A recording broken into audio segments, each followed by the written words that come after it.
മുസ്ലിം ലീഗിന് മലപ്പുറത്ത് ഒരു കോട്ടയുണ്ടെങ്കിൽ അത് പൊന്നാനിയെന്ന് നിസ്സംശയം പറയാം. പാർട്ടി ഉറച്ചു വിശ്വസിക്കുന്ന കാര്യവുമാണിത്. കഴിഞ്ഞ 47 വർഷമായി ലീഗിനെ മാത്രം തെരഞ്ഞെടുക്കുന്ന മണ്ഡലമാണിത്. ഇത്തവണ ടി മുഹമ്മദ് ബഷീറിന് പകരം അബ്ദുൽ സമദ് സമദാനിയെയാണ് ലീഗ് ഇവിടെ ഇറക്കിയത്. മുൻ ലീഗ് നേതാവ് KS ഹംസയെ തന്നെ രംഗത്തിറക്കിയാവും ഇടതുപക്ഷത്തിന്റെ ഇത്തവണത്തെ പോരാട്ടം. CPM ചിഹ്നത്തിൽ തന്നെ അദ്ദേഹം മത്സരിക്കുകയും ചെയ്യും. അതേസമയം പൊന്നാപുരം കോട്ടയാണെങ്കിലും ഇത്തവണ ആശങ്കകൾ ലീഗിനുണ്ട്. ഇടതുപക്ഷമാണെങ്കിൽ ചില കണക്കുകൂട്ടലുകളോടെയാണ് ഹംസയെ സ്ഥാനാർത്ഥിയാക്കിയത്. സമസ്തയുടെ പിന്തുണയാണ് ഇടതുപക്ഷം ആഗ്രഹിക്കുന്നത്. സർക്കാരുമായുള്ള നല്ല ബന്ധവും സമസ്തയ്ക്കുള്ളിലെ ലീഗ് വിരുദ്ധതയുമെല്ലാം വോട്ടായി മാറുമെന്ന പ്രതീക്ഷയാണ് CPM-നുള്ളത്. അതുകൊണ്ടാണ് മുൻ ലീഗ് നേതാവിനെ തന്നെ ഇടതുപക്ഷം പൊന്നാനിയിൽ സ്ഥാനാർത്ഥിയാക്കിയതും.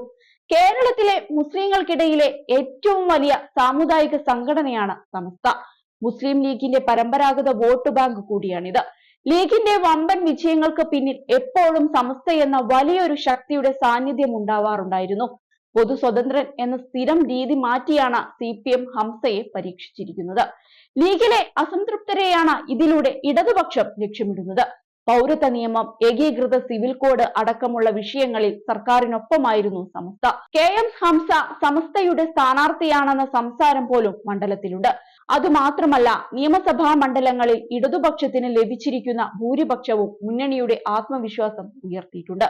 പക്ഷേ ഇതുകൊണ്ടൊന്നും പൊന്നാനിയിൽ ലീഗിന് ആത്മവിശ്വാസക്കുറവില്ല. ഇവിടെ വൻ മാർജിനിൽ തന്നെ വിജയിക്കുമെന്നാണ് പാർട്ടി കരുതുന്നത്. സർവസമ്മതനായ നേതാവാണ് സമദാനി എന്നതും ലീഗിന് പ്രതീക്ഷ പകരുന്നുണ്ട്. ലീഗിനെതിരെയുള്ള എല്ലാ എതിർപ്പുകളും സമദാനിയുടെ വ്യക്തിപ്രഭാവം കൊണ്ട് മറികടക്കാനാവുമെന്നും ലീഗ് കരുതുന്നു. തിരൂരങ്ങാടി, താനൂർ, തിരൂർ, കോട്ടക്കൽ, തവനൂർ, പൊന്നാനി, തൃത്താല എന്നീ നിയമസഭാ മണ്ഡലങ്ങൾ ചേരുന്നതാണ് പൊന്നാനി ലോക്സഭാ മണ്ഡലം. 1977 മുതൽ മണ്ഡലം ലീഗിന് സ്വന്തമാണ്. അതിനു മുൻപ് CPI, CPM-ഉമെല്ലാം വിജയിച്ച മണ്ഡലമാണിത്. 1977 മുതൽ GM ബനാത്വാല തുടർച്ചയായി 4 തവണ ഇവിടെ നിന്ന് വിജയിച്ചിരുന്നു. 1996 മുതൽ 2004 വരെ വീണ്ടും ഈ മണ്ഡലത്തിൽ ബനാത്വാല തന്നെ വിജയിച്ചിരുന്നു. പിന്നീട് അഹമ്മദും കഴിഞ്ഞ 3 തവണയായി ടി മുഹമ്മദ് ബഷീറുമാണ് ഇവിടെ നിന്ന് വിജയിച്ചു വരുന്നത്. 1,93,273 വോട്ടിന്റെ ഭൂരിപക്ഷമാണ് കഴിഞ്ഞ തവണ ടിക്ക് ലഭിച്ചത്. PV അൻവറിനെയായിരുന്നു പരാജയപ്പെടുത്തിയത്. 2014 ഉണ്ടായിരുന്ന 25,410 വോട്ടിന്റെ ഭൂരിപക്ഷത്തിൽ നിന്നായിരുന്നു ഈ കുതിപ്പ്. 2009 82,684 വോട്ടിന്റെ ഭൂരിപക്ഷവും പൊന്നാനിയിൽ ടി നേടിയിരുന്നു. കഴിഞ്ഞ നിയമസഭാ തെരഞ്ഞെടുപ്പിൽ പൊന്നാനിക്ക് കീഴിലെ 7 നിയമസഭാ മണ്ഡലങ്ങളിൽ തൃത്താല, തവനൂർ, താനൂർ, പൊന്നാനി എന്നിങ്ങനെ 4 മണ്ഡലങ്ങളും LDF വിജയിച്ചിരുന്നു.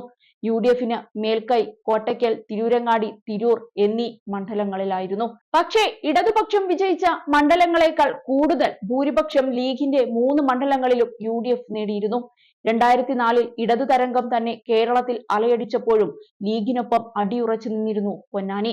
കേരള പിറവിക്ക് ശേഷമുള്ള ആദ്യ തെരഞ്ഞെടുപ്പുകളിൽ ഇമ്പിച്ചി ബാവ, CK ചക്രപാണി, MK കൃഷ്ണൻ പോലുള്ളവർ പൊന്നാനിയുടെ ഇടത് MP-മാരായിരുന്നു.